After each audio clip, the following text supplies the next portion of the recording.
Hello, SILS students. My name is Megan Winget, and I am a teaching assistant professor here at SILS. That means that my focus is on teaching rather than research, but I'm going to give you a little bit of background about me and what I'm interested in so that you know if you want to come talk to me sometime. First thing to know about me, I have another master's degree in art history. I got it a long time ago from UVA in Italian High Renaissance and Mannerism and contemporary theory.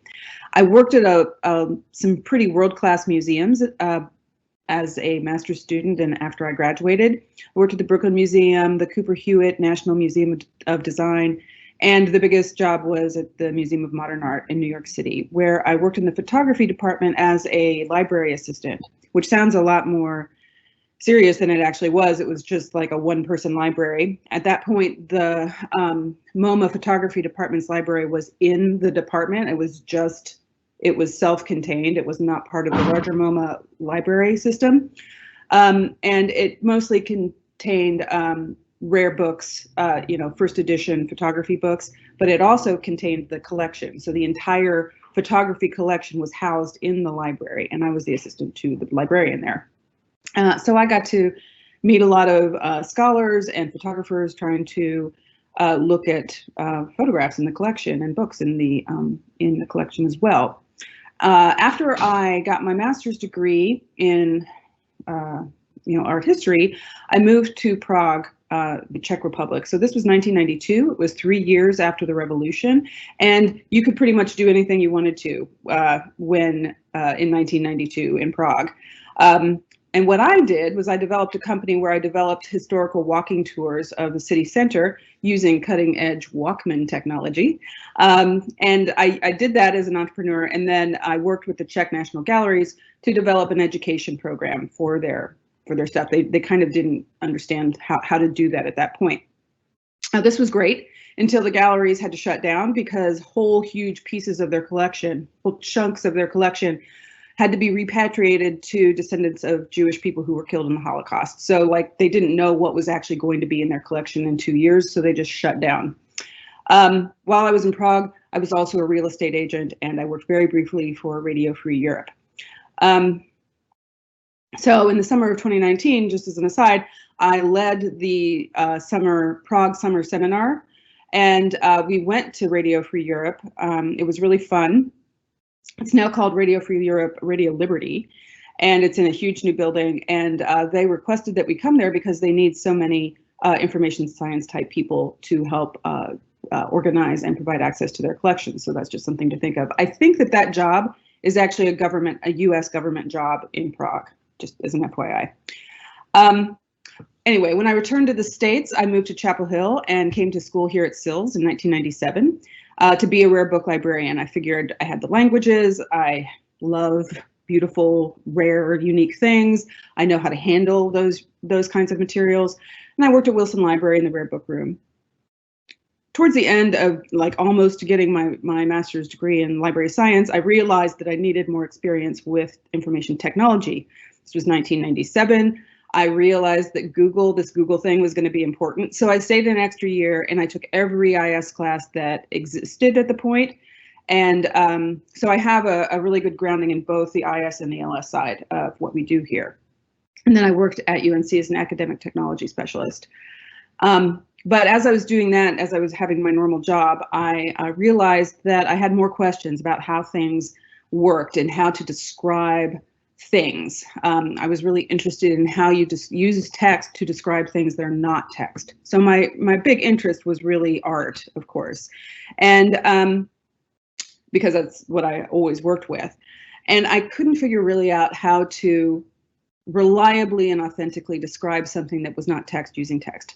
I also have a background in theater and dance, and so I kind of don't understand how you did that. So I started working on these questions of how to describe things that are not text using text so that people can make sense of them. And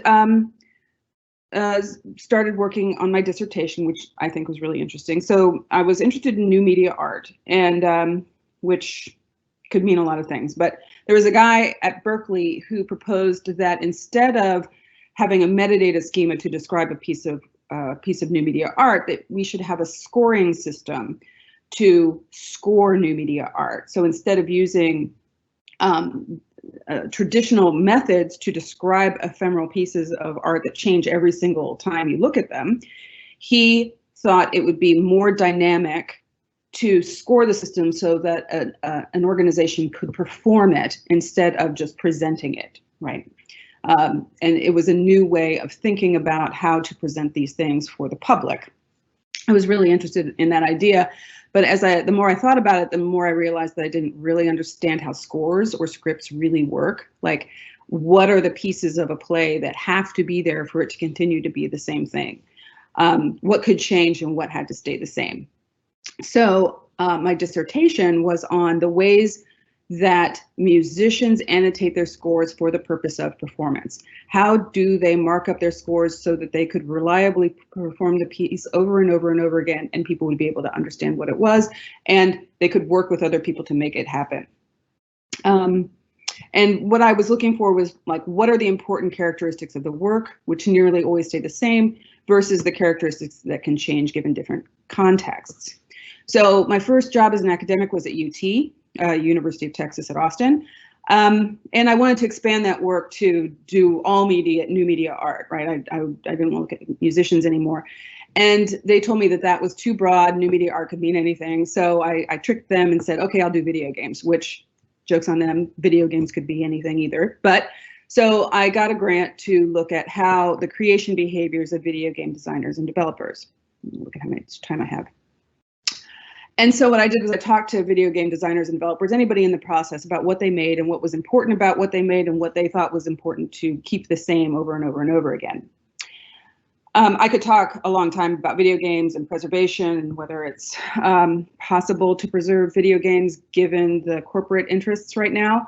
But one of the things that I found was that video games that continue to exist 20 or 30 years into the future after their initial development only typically exist because they have a community built around them of people who are willing to reverse engineer essentially a game so that it can continue to be playable even after the support is no longer there. So this made me interested in community building and community engagement, which is sort of a full circle because that's what I was trying to do in Prague when I was making the walking tours and working for the National Galleries there. I was trying to preserve heritage by engaging the community around the stories and experiences of the people who lived it. And that's what I'm teaching today. This semester, I'm teaching a course in outreach, access, and public service for cultural heritage institutions, and I'm teaching an independent studies sort of thing on community archiving. I also commonly teach courses in the organization of information because that's really the foundation of what I'm interested in. How do we describe things so that other people can engage with them in a meaningful way? Whether we're telling stories about our experiences or building interfaces or providing access to books and knowledge or preserving dance and theater and other kinds of cultural artifacts, the ways that people in our field describe and represent those artifacts determine the ways that other people can access them. And my other piece of research is the game stuff. So I also teach courses to undergrads where we create escape rooms. I completely stole this idea from Maggie Mello, who did this at Arizona. But it's the same process as developing video games, but there's a creativity aspect to it and making sure that people have fun. So those are my interests. If you're interested in art or music or representation or community engagement, please come and talk to me. Thanks a lot.